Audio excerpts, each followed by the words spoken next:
Tom Buchanan, who had been hovering restlessly about the room, stopped and rested his hand on my shoulder. What you doing, Nick? I'm a bond man.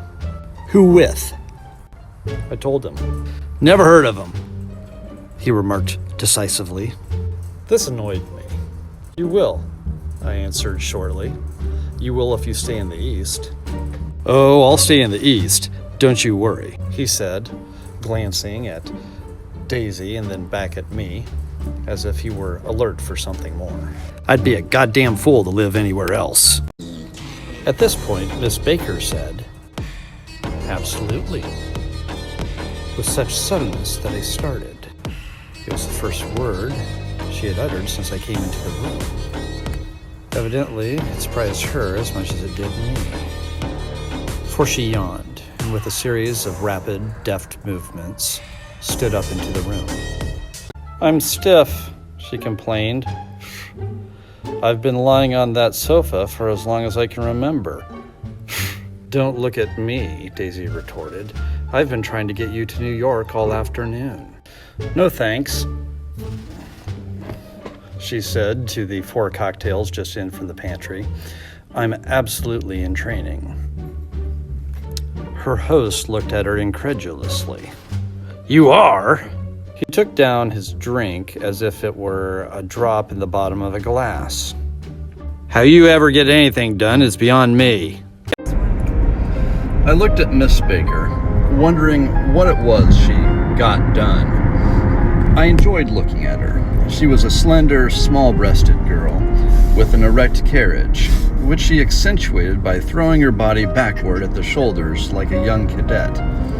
Her gray, sun-strained eyes looked back at me with polite, reciprocal curiosity out of a wan, charming, discontented face. It occurred to me now that I had seen her, or a picture of her, somewhere before. "You live in West Egg," she remarked contemptuously.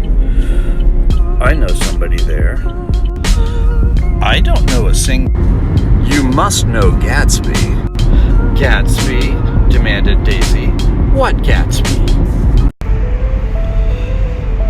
Before I could reply that he was my neighbor, dinner was announced.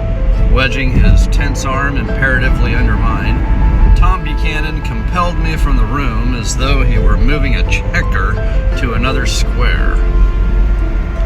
Slenderly, languidly, their hands set lightly on their hips, the 2 young women preceded us out onto a rosy-colored porch, open toward the sunset, where 4 candles flickered on the table in the diminished wind. "Why candles?" objected Daisy, frowning. She snapped them out with her fingers. "In 2 weeks, it'll be the longest day of the year." She looked at us all radiantly. "Do you always watch for the longest day of the year and then miss it?" "I always watch for the longest day of the year and then miss it." "We ought to plan something," yawned Miss Baker, sitting down at the table as if she were getting into bed. "All right," said Daisy. "What'll we plan?" She turned to me helplessly. "What do people plan?"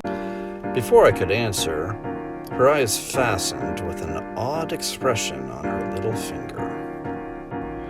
"Look," she complained. "I heard it."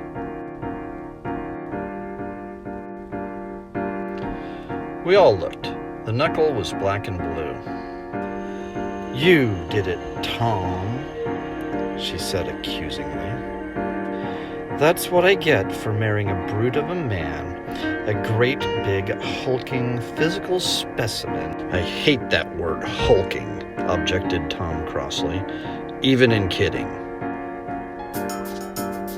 "Hulking," insisted Daisy. Sometimes she and Miss Baker talked at once, unobtrusively and with a bantering inconsequence that was never quite chatter, that was as cool as their white dresses and their impersonal eyes in the absence of all desire. They were here, and they accepted Tom and me, making only a polite, pleasant effort to entertain or to be entertained.